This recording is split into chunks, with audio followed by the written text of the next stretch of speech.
The morning sunlight struggled to penetrate the heavy curtains of Jack Morgan's small San Diego apartment. Dust motes danced in the thin rays that managed to break through, settling on a collection of meticulously maintained maritime memorabilia that lined the walls. Photographs from decades of naval service created a mosaic of memories.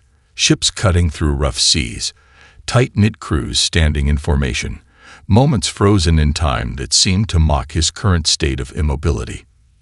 Jack's right leg, a testament to years of service, stretched out before him. The prosthetic gleamed with a dull metallic sheen, a constant reminder of the Afghanistan mission that had ended his active duty. He flexed the artificial joint, feeling the subtle hydraulic response that modern technology provided. It was a far cry from the early models he'd first been fitted with, but it still felt like a poor substitute for his original limb. The apartment was a shrine to order and military precision. Every item had its place. Navigation charts carefully rolled and stored, maritime books arranged by publication date, a glass case displaying his service medals positioned precisely on the wall. His Navy Chief Petty Officer uniform hung in a protective garment bag, pressed and ready, though he knew he would never wear it again. A half-empty coffee mug sat on the side table, surrounded by a scattered array of veteran support group pamphlets and medical appointment reminders. Jack had tried the support groups, the counseling, the rehabilitation programs. Nothing seemed to fill the void left by his military career. The structure, the purpose, the sense of belonging, all of it had vanished the moment he was medically discharged. His fingers traced the edge of a worn photograph. A younger version of himself standing alongside his former crew. Commander Rodriguez, Lieutenant Parker, Petty Officer Williams. Faces that had become ghosts, memories that felt more real than his current existence. They had been more than colleagues. They had been family. The ocean had been their home, their mission, their purpose. The television droned in the background, a local news channel discussing yet another technological breakthrough. Jack paid little attention. He had seen enough technological marvels during his service to be skeptical of most claims. Each new invention seemed to promise transformation, but delivered little more than incremental change. A soft beeping interrupted his thoughts. Jack's communication device, a secure military-grade tablet he had been allowed to keep after his discharge, began to pulse with an unusual frequency. Most of his old contacts had long since moved on, and unexpected communications were rare. He reached for the device, his movements deliberate and measured. Years of military training had made caution a reflexive action. The screen flickered to life, displaying a message that seemed to defy conventional communication protocols. The text shimmered, its characters shifting between recognizable languages and something entirely alien. Jack leaned forward, his weathered hands adjusting his reading glasses. Years of maritime navigation had given him an eye for detail, for patterns that others might miss. This message was different. It carried a weight, an urgency that immediately captured his full attention. The message was not from any Earth-based organization. The letterhead, if it could be called that, seemed to be composed of intricate geometric patterns that shifted and changed as he watched. A diplomatic seal of some kind, but unlike any earthly emblem he had ever encountered. Chief Petty Officer Jack Morgan. The message began, "Your specific skill set has been identified as critical to a mission of galactic significance." Jack chuckled, a dry sound that held more cynicism than humor. He had heard recruitment pitches before. After retirement, every defense contractor and private security firm had tried to entice him with promises of continued service and adventure. But something about this message was different. The text continued to shift, revealing layers of information that seemed to dance between technological readout and diplomatic communication. Technical specifications blended with what appeared to be stellar cartography, mission parameters intertwined with what looked like quantum mechanical formulas. For the first time in years, Jack felt a spark of something he had thought was lost forever, genuine curiosity. Little did he know that this message would be the first step towards a journey that would redefine not just his life, but humanity's understanding of its place in the universe. The diplomatic envoy arrived precisely at 1400 hours, a fact that would have impressed any military veteran. Jack Morgan watched from his apartment window as a shimmering vehicle, if it could be called a vehicle, materialized in the small parking lot below. It wasn't a craft in any traditional sense, more like a living bubble of light that seemed to bend the very fabric of reality around it. Two figures emerged, moving with a grace that defied human understanding. The first was a being composed of what appeared to be living light, its form constantly shifting and reforming. Beside it walked a more humanoid figure, dressed in what looked like a formal diplomatic suit that seemed to be made of something between fabric and liquid crystal. Jack's military training kicked in. He checked the security locks, verified the window's integrity, and positioned himself with a clear line of sight to both the door and potential escape routes. Old habits died hard, especially for someone who had spent decades in high-stress environments. A sharp, precise knock interrupted his preparations. The humanoid diplomat spoke first, her voice a perfect blend of technological translation and natural cadence. Chief Petty Officer Jack Morgan, we require your immediate attention on a matter of utmost galactic importance. Jack raised an eyebrow. He had heard similar opening lines from recruitment officers, defense contractors, and overager insurance salesmen. But something about the way the words were delivered, with absolute certainty and zero hint of doubt, caught his attention. I'm retired, Jack responded, his voice a low rumble that had intimidated many a young sailor during his active service. The light being moved forward, and Jack felt a sudden shift in the room's atmosphere. Data began to materialize around them. Holographic displays showing complex star charts, technical schematics of a massive research station, and what appeared to be catastrophic system failures mapped out in intricate detail. Retirement is a human construct. The light being communicated, its words seeming to form directly in Jack's mind. Your specific combination of skills cannot be replicated by our current technological or biological systems. The humanoid diplomat, who introduced herself as Lauren Chen, began to outline the mission. A critical research station positioned in a treacherous star system was experiencing a cascade of failures that defied conventional understanding. Multiple species depended on the research being conducted at this station, research that could prevent a potential multi-species extinction event. Jack listened, his military mind already analyzing the presented information. The technical specifications were unlike anything he had ever seen. Systems that seemed to operate on principles that broke every known law of physics. Communication networks that existed in multiple quantum states simultaneously. You need an engineer, Jack stated, not asked. Lauren Chen smiled, a practiced diplomatic gesture that didn't quite reach her eyes. We need more than an engineer. We need someone who can improvise, who understands complex mechanical systems under extreme stress, who can think beyond technological limitations. The light being projected a series of images, Jack's military service record, classified missions, emergency repairs conducted under impossible conditions, his work in maritime engineering, his special operations background, his ability to create solutions when standard protocols failed. The Galactic Confederation has been monitoring potential human candidates for decades, the light being explained. You represent a unique convergence of skills, experience, and adaptive capability. Jack's prosthetic leg twinged, a phantom pain that always seemed to arrive with significant decisions. He remembered similar moments during his naval career. Missions that seemed impossible, situations that required more than just technical knowledge. What exactly are you asking? Jack's voice carried the weight of someone who had seen enough of the world to be cautiously interested. Lauren Chen stepped forward, producing a small device that seemed to pulse with its own internal energy.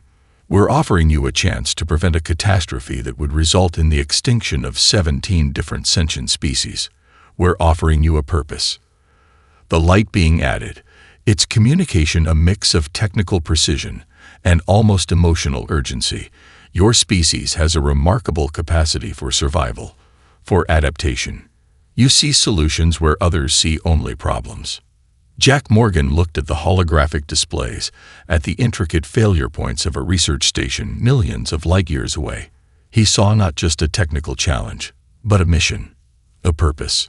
For the first time in years, retirement felt like a temporary condition. The horizon breaker defied every concept of space travel Jack Morgan had ever understood. Its interior was less a spacecraft and more a living ecosystem that seemed to breathe and adapt with each passing moment. Corridors shifted their configuration. Walls appeared translucent one moment and solid the next, and the very air carried a subtle vibration that spoke of technologies far beyond human comprehension.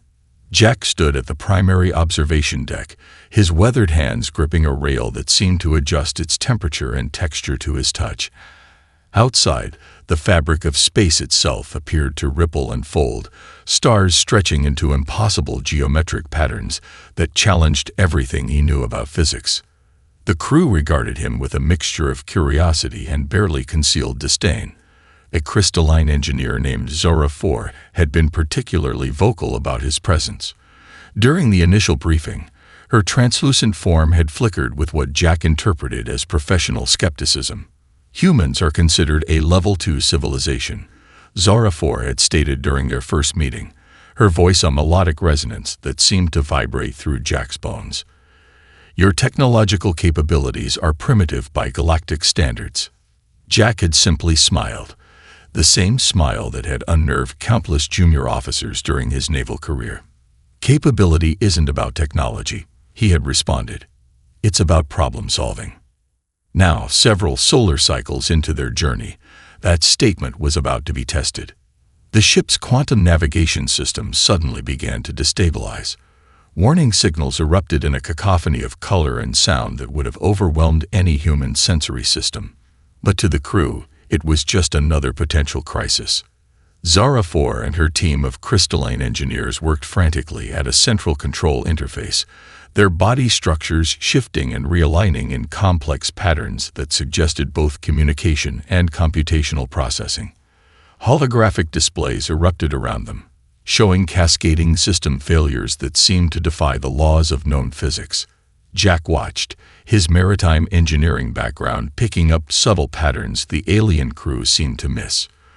The navigation failures weren't random. They followed a specific sequence that suggested external interference. "You're looking at it wrong," he said quietly, stepping forward. The entire bridge went silent. Dozens of alien species turned their attention to the human veteran, their various sensory organs focusing with a mixture of irritation and reluctant curiosity.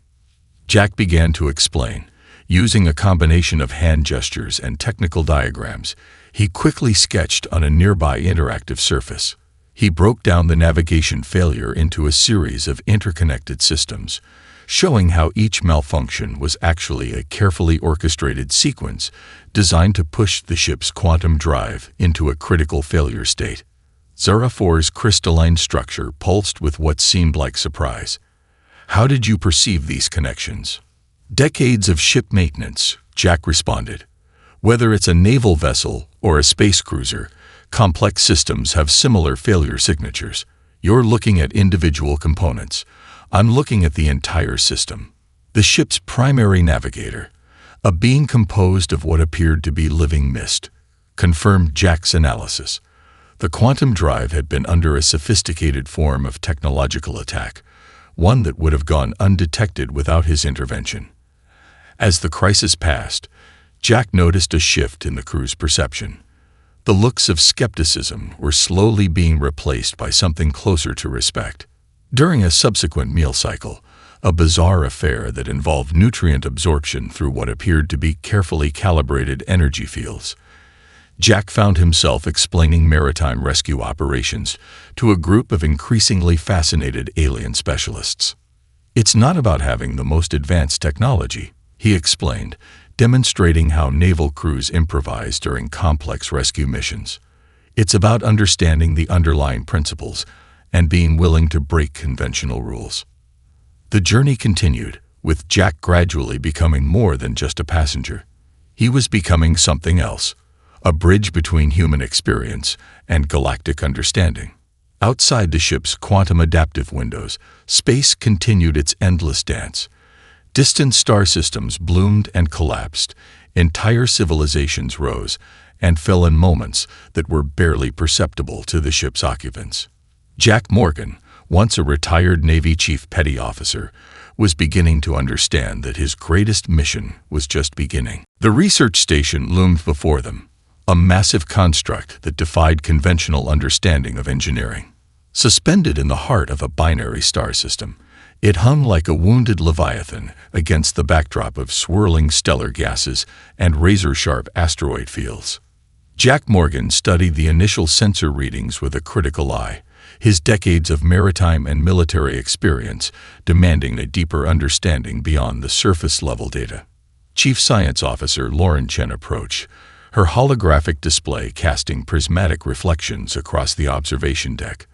"The station's systemic failures are unlike anything we've encountered," she explained, her fingers dancing across complex data projections.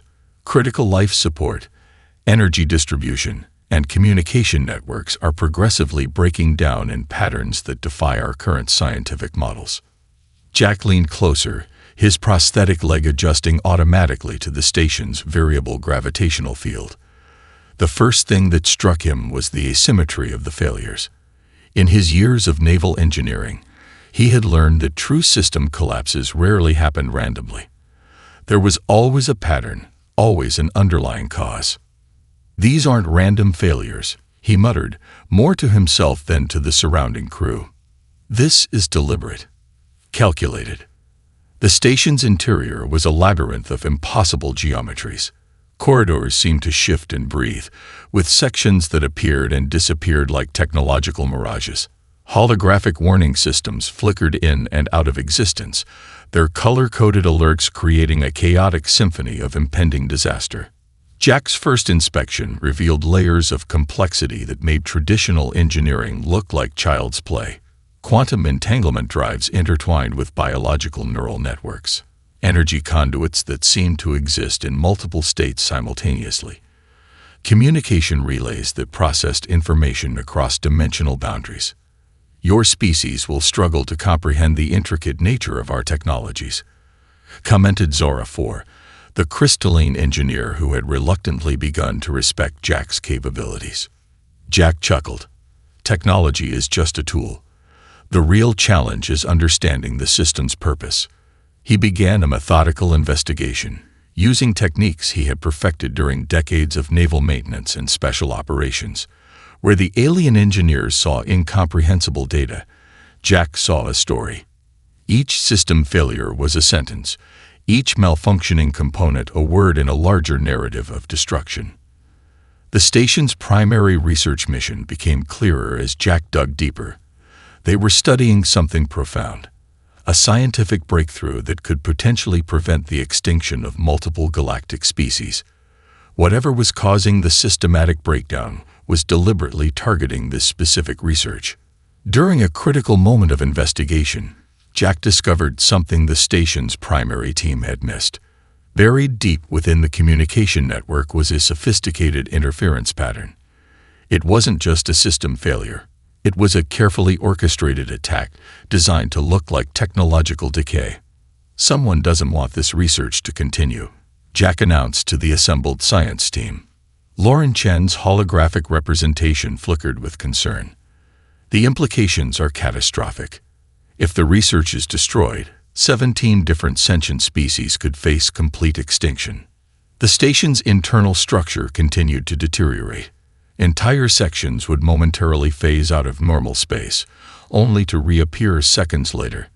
Gravity wells shifted unpredictably. Energy conduits that should have been stable began to show signs of critical instability. Jack's military training kicked into high gear. He began to map out the failures, identifying critical points of intervention. Where the alien engineers saw chaos, he saw an intricate puzzle waiting to be solved.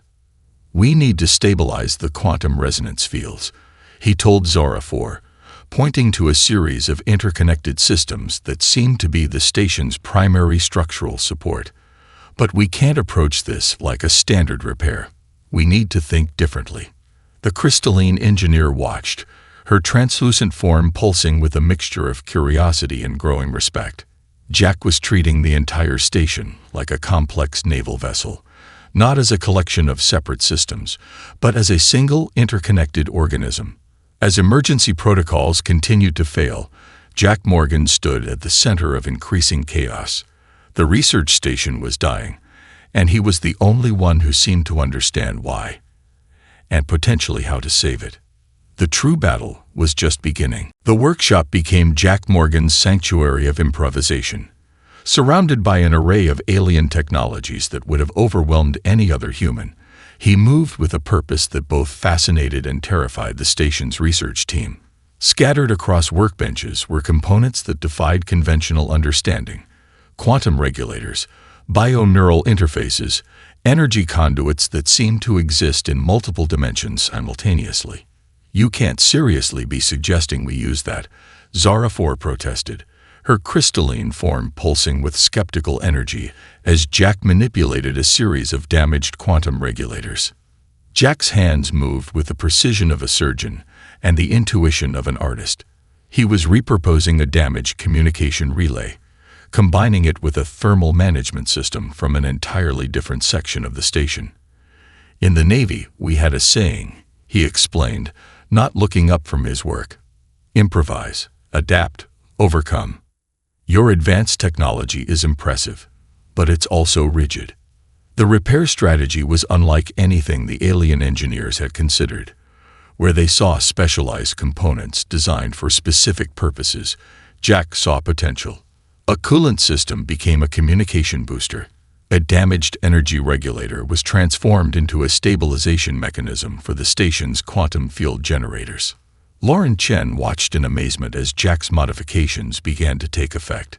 Systems that had been failing for weeks suddenly showed signs of stabilization. The station's core research database, which had been fragmenting and losing critical information, began to reconstruct itself using Jack's unconventional approach. "How are you doing this?" she asked, her scientific curiosity overriding her initial skepticism. Jack smiled, a weathered grin that spoke of countless missions and impossible repairs. "Every complex system has a language. Most people try to speak to it directly. I'm more interested in listening." The station's primary research team gathered, their various biological forms creating a kaleidoscope of alien physiologies. They watched as Jack continued his work, breaking every known rule of technological intervention. A critical breakthrough came when Jack identified a pattern in the station's systematic failures. What appeared to be random breakdowns were actually a sophisticated attack designed to look like technological decay. By understanding the underlying pattern, he could create countermeasures that were completely unexpected. "Your human perspective is unpredictable," Zara 4 commented, a note of reluctant admiration in her resonant voice. Jack continued working, using tools that seemed to combine maritime repair techniques with quantum mechanical principles. He cannibalized communication arrays, rewired energy distribution networks, and created hybrid systems that bridged technological gaps the alien engineers had thought impossible. The station's life support systems began to stabilize. Sections that had been phasing in and out of normal space started to maintain consistent structural integrity. The quantum research database, the critical project that could potentially save 17 different sentient species, began to reconstruct itself. "In the Navy, we didn't have the luxury of waiting for perfect solutions," Jack explained to the bewildered research team. "You either find a way to make something work, or people die." His modifications went beyond simple repairs. Jack was essentially rewriting the station's operational protocols, creating a more adaptive and resilient system. Where the alien technologies had been precise but inflexible, his approach introduced a level of dynamic problem-solving that seemed almost organic. Lauren Chen reviewed the data, her holographic representation showing increasing signs of excitement. "These modifications are unprecedented. You're not just repairing the station, you're fundamentally changing how it operates." Jack paused, looking out at the swirling binary star system surrounding the station. The same intuition that had saved countless naval missions was now being applied to a challenge that spanned multiple species and star systems. "Sometimes," he said quietly, "the most advanced solution is the one nobody expects." As the station's systems continued to stabilize, the alien research team began to understand something profound about human capability. It wasn't about having the most advanced technology. It was about the ability to see potential where others saw only limitations. Jack Morgan had transformed from a retired Navy veteran to something else entirely, a bridge between human adaptability and galactic technological understanding. The true test was yet to come. The holographic war room came alive with a constellation of data points, each representing a potential threat to the research station. Jack Morgan stood at the center, his prosthetic legs subtly adjusting to the room's fluctuating gravitational field. The true nature of their conflict was becoming horrifyingly clear. This was more than a simple technological attack. The Void Collective is systematically targeting research stations across multiple star systems, Lauren Chen explained, her holographic projection casting intricate shadows across the room. Projected star charts revealed a chilling pattern. Research stations critical to preventing a multi-species extinction were being methodically disabled. Jack's military intelligence training kicked into high gear. He began to reorganize the data, seeing connections that the alien strategists had missed. "This isn't random destruction," he muttered, tracing lines between seemingly unrelated incidents. "This is a calculated campaign with a specific end goal."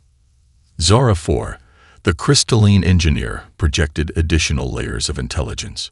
Quantum communication intercepts, dimensional energy signatures, and complex technological markers created a web of information that would have overwhelmed any human analyst. But Jack saw something different. He saw a battle plan. "Your species has a unique ability to perceive strategic patterns," Zara 4 observed, her crystalline form pulsing with a mixture of curiosity and growing respect. "Most galactic civilizations rely on predictive algorithms. Humans seem to operate on something less definable." Jack chuckled, a sound that carried the weight of decades of military experience. "Intuition," he responded. "Something you can't program into a computer." The research they were protecting was groundbreaking, a scientific breakthrough that could prevent the extinction of 17 different sentient species. The Void Collective wanted to ensure this research never saw completion. Their attack was surgical, designed to look like technological decay rather than an outright assault. As Jack dove deeper into the intelligence, a disturbing picture emerged. The Void Collective wasn't just trying to destroy information. They were attempting to prevent a fundamental understanding that could shift the balance of power across multiple dimensions of existence.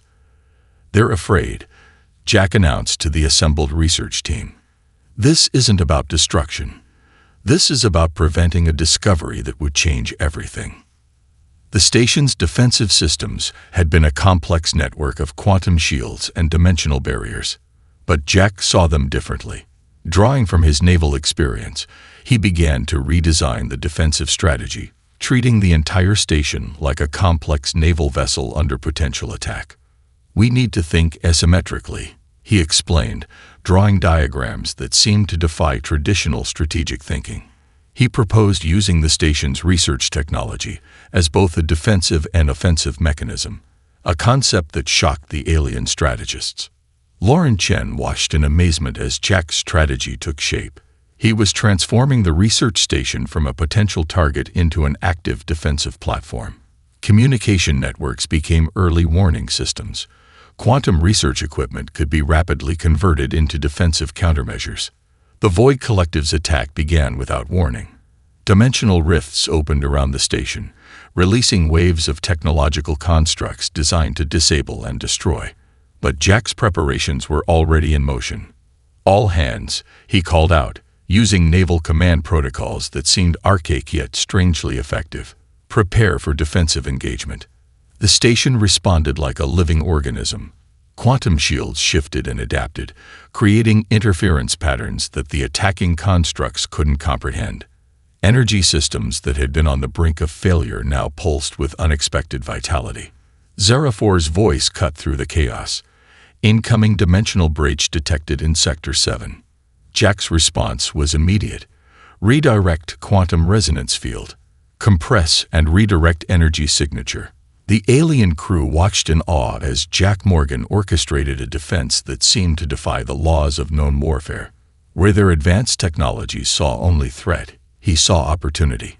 Each attack became a chance to learn, to adapt, to counter. As the first wave of attacks broke against the station's new defenses, Jack allowed himself a slight smile. This was more than a battle. This was a statement about the nature of survival, of adaptability, of hope. The true war was just beginning. The battle erupted with a violence that defied conventional understanding of warfare. Dimensional rifts tore open around the research station like cosmic wounds, spilling forth waves of technological constructs that seemed to exist between reality and nightmare. Jack Morgan stood at the central command, his weathered hands dancing across interfaces that merged human intuition with alien technological complexity. Incoming quantum cascade. Lauren Chen's voice cut through the chaos. Defensive systems at 63%. Jack's response was instantaneous. Where other commanders might have panicked, he saw a complex system waiting to be understood. Redirect secondary quantum resonance field, he commanded. Compress energy signature and create a dimensional interference pattern. The station's defensive systems responded like a living organism. Quantum shields that had been on the brink of failure now pulsed with unexpected vitality. Energy conduits that should have been destroyed reconfigured themselves, creating defensive networks that the Void Collective's attack constructs couldn't comprehend. Zerafor's crystalline form flickered with intense communication, tracking multiple dimensional incursions simultaneously. Primary breach in Sector 9. Quantum integrity failing. Jack had prepared for this.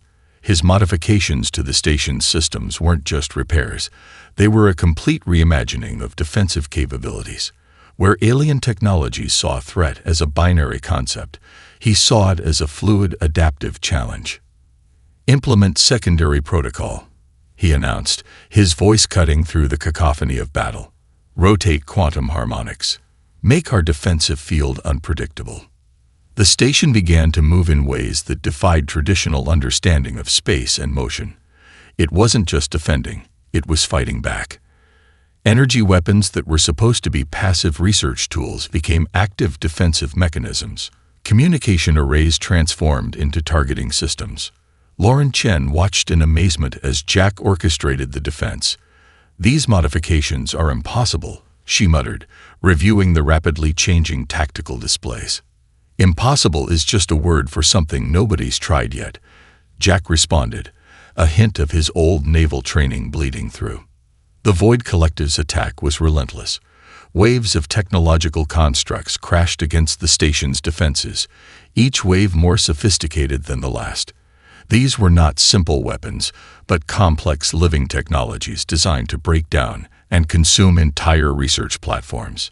Jack's strategy was uniquely human. Where alien defenders would have maintained a rigid defensive position, he treated the entire conflict like a dynamic naval engagement. The station wasn't just defending, it was maneuvering, adapting, turning the attacker's complexity against them. Concentrate quantum resonance in the forward defensive array, he commanded. The station's research equipment, originally designed for peaceful scientific exploration, became weapons of unprecedented complexity. A massive dimensional rift opened directly adjacent to the station. Most defensive systems would have collapsed under the incoming energy cascade. But Jack had prepared something different. Redirect, he shouted. Convert incoming energy. The station's quantum research equipment did something unprecedented. Instead of simply blocking the incoming attack, it began to absorb and redirect the energy. The dimensional rift that was meant to destroy them became a source of additional power. Zerafor's communication came through in a burst of crystalline urgency. Incoming primary assault wave detected. Probability of station destruction, 98%. Jack Morgan smiled, the same smile that had unnerved countless sailors during his naval career. Those are interesting odds. The battle became a dance of impossible complexity. Dimensional barriers folded and unfolded. Energy weapons that should have destroyed the station instead became part of its defensive network. The research station was no longer just a target. It had become a living, fighting entity. "This isn't just a defense," Jack announced to the stunned crew. "This is a statement about survival." As the final assault wave approached, the station's defensive systems reached a level of complexity that seemed to exist between technology and consciousness. Jack Morgan stood at the center of it all, no longer just a retired Navy veteran, but something more. A bridge between human adaptability and galactic understanding. The Void Collective had no idea what was coming. The aftermath of the battle was unlike anything the Galactic Confederation had ever witnessed. Where they expected to find a destroyed research station, they discovered a transformed beacon of possibility. Jack Morgan stood at the center of it all, a living testament to human potential. Diplomatic representatives from 17 different species gathered in the station's reconstructed central chamber. The room itself was a marvel, a living testament to the modifications Jack had implemented. Walls shifted with quantum adaptive surfaces, energy conduits pulsed with a rhythm that seemed to breathe, and holographic displays told the story of their impossible survival. Lauren Chen stepped forward, her diplomatic presentation carefully crafted to convey the magnitude of their discovery. "The research saved by Chief Petty Officer Morgan represents more than a scientific breakthrough," she explained. "It is a fundamental understanding that could prevent the extinction of multiple civilizations." Jack listened quietly, his prosthetic legs slightly adjusting to the room's variable gravitational field. He had never been one for ceremonies or grand speeches. The mission had always been about solving the problem, about survival. Zara 4, now transformed from skeptical engineer to unexpected ally, presented the technical findings. The crystalline being's form shimmered with what could only be described as professional admiration. "Human adaptability is not just a theoretical concept," the report began. "It is a fundamental force of universal problem-solving." The research they had protected was groundbreaking. A method to stabilize quantum entanglement across multiple dimensional barriers, a discovery that could prevent catastrophic species collapse. 17 different sentient civilizations would continue to exist because of the actions taken in this station. "We would like to offer you a permanent position," the primary diplomatic representative announced. The being was a complex neural network given physical form, its communication a mixture of technological precision and emotional nuance. "The Galactic Confederation requires individuals who can think beyond conventional limitations." Jack's response was characteristic. "I'm just a retired Navy guy who knows how to fix things," he said simply. But everyone in the room knew it was more than that. Jack had become something else, a bridge between human experience and galactic understanding. His modifications to the station had revealed something profound about human capability. It wasn't about having the most advanced technology. It was about the ability to see potential where others saw only limitations. A special program was established, the Morgan Initiative. Its purpose was to integrate human veterans into galactic research and defensive operations. Jack would be its first director, tasked with identifying and training other potential candidates who could bring the unique human perspective to complex galactic challenges. "We're not just looking for technological skills," Jack explained during the first training session. A room full of veterans from various human military branches listened intently. "We're looking for problem solvers, people who can look at a situation and see possibilities where others see dead ends." The station became more than a research facility. It transformed into a living symbol of what could be achieved when different species truly collaborated. Jack's modifications had created something unprecedented, a truly adaptive technological ecosystem that could learn, grow, and respond to challenges in real time. During a quiet moment, Lauren Chen approached Jack. "Do you understand what you've done?" she asked. Jack looked out at the swirling binary star systems surrounding the station. "Just did what needed to be done," he responded. But it was so much more than that. Jack had demonstrated something fundamental about human potential. In a galaxy filled with advanced civilizations, humans brought something unique: an ability to adapt, to improvise, to see beyond the immediate problem to potential solutions. The Morgan Initiative would go on to change the course of galactic exploration and defense. Veterans from Earth would become critical components of research teams, diplomatic missions, and defensive operations. Their ability to think creatively, to solve problems with limited resources, became a valuable asset to the Galactic Confederation. As for Jack Morgan, he had found something he thought he had lost forever: a purpose. No longer just a retired Navy veteran, he had become a bridge between humanity and the vast, complex universe that awaited exploration. The stars outside seemed to pulse with possibility.